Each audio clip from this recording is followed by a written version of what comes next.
Dalam Bapa dan Putra dan Roh Kudus, amin.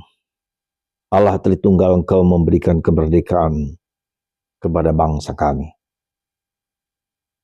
Dan kami terus masih harus berjuang untuk mengalahkan musuh-musuh kami, bukan karena bangsa lain, tapi karena musuh-musuh atas nilai-nilai yang kami terapkan sebagai bangsa. Semoga kami mampu dan berjuang bersama-sama menetapkan nilai-nilai luhur bangsa kami. Terpujilah nama-Mu kini dan sepanjang masa. Amin. Ya, para pemimpin bangsa sungguh luar biasa menurut saya. Di saat-saat yang kemerdekaan itu mereka mampu menanamkan nilai-nilai kemanusiaan, nilai-nilai kebangsaan, dan menetapkannya menjadi suatu kesepakatan bersama. Sehingga bangsa yang besar, bangsa yang luas, bangsa yang dikdaya ini menjadi bangsa yang mengerti, memahami dirinya sendiri sebagai anugerah Tuhan. Saya kira ini sesuatu yang harus kita puji, kita syukuri, kita terima sebagai sesuatu yang bermakna, ya, sesuatu yang harus diperjuangkan. Karena itulah perjuangan untuk menjadi merdeka bukan hanya selesai ketika kita menyatakan kemerdekaan, tapi seluruh proses perjuangan itu adalah perjuangan seluruh waktu, seluruh kehidupan, seluruh bangsa, supaya bangsa ini menjadi bangsa yang satu, bangsa yang mewartakan kegembiraan, sukacita yang tiada batasnya. Para saudara, sekali lagi kemerdekaan bukanlah sesuatu yang secara fisik belaka, tetapi sesuatu yang harus diperjuangkan. Ada dua sisi penting di dalam kemerdekaan, adalah merdeka dari penjajahan, merdeka dari segala penindasan, merdeka dari segala belenggu, ya. Entah itu secara pribadi, entah itu secara mental, entah itu secara spiritual, entah itu juga secara fisik. Kita harus melihat itu. Yang kedua adalah bebas untuk melakukan sesuatu yang baik, yang luhur, yang mulia, yang indah, ya, yang cakap, yang menyatukan. Jadi dua unsur ini harus kita punyai dalam diri kita. Dan itulah sebetulnya yang kita sebut dengan hati nurani. Lakukan yang baik, hindari yang jahat, ya. Jadi bebas dari segala macam belenggu.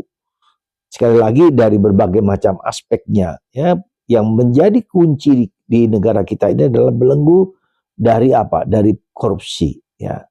Belenggu dari rasa ingin memiliki rasa rakus terhadap segala sesuatu, dan itu nampak di dalam kacamata kita sekarang. Orang menjadi korupsi, orang yang mengagungkan dirinya sendiri, orang yang mencari kekuasaan dengan berbagai macam cara, Machiavellis, yang nampaknya tadinya begitu bagus dan indah, ternyata mempunyai makna yang egoistis, ya.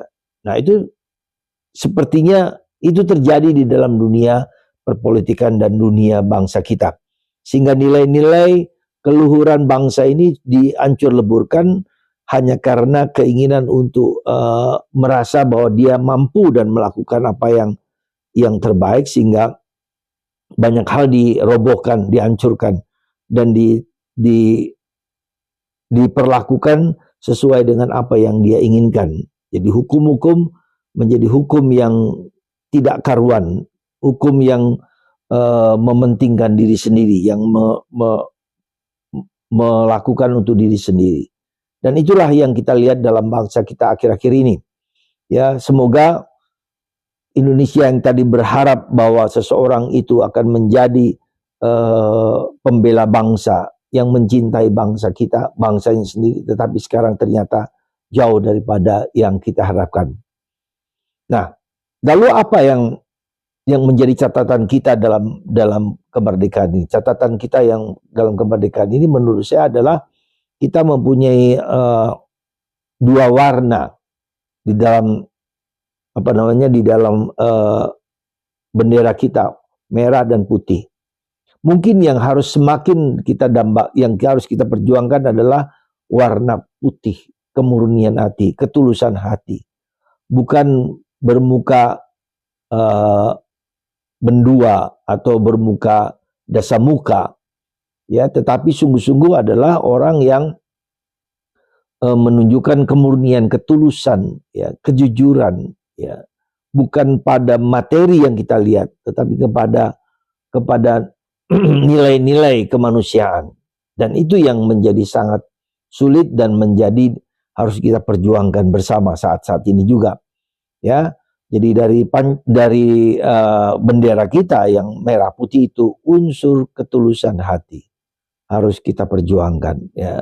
Dan itu bersifat langgeng, ya. Ketika orang mencapai kekuasaan dengan cara yang apa namanya, yang aneh, yang licik, yang jahat, maka pada waktunya dia akan menanggung beban-beban yang harus ditanggungnya. Bukan hanya ditanggung dia, tapi bangsa kita juga dihancur leburkan karena nilai-nilai luhur itu tidak digunakan secara semestinya. Semoga bangsa ini bukan hanya menjadi bangsa, terutama para pemimpin, menjadi pemimpin yang bermuka dasamuka atau pemimpin yang bermuka manis, tetapi di balik itu ada semangat serigala yang mau berkuasa untuk selama-lamanya. Kita tidak pernah belajar dari sejarah 30 tahun dipimpin oleh seorang presiden yang mau berkuasa sendiri. Semoga hati kita digerakkan untuk menerima yang baik di atas segala sesuatu, melakukan yang baik dan menghindari yang jahat.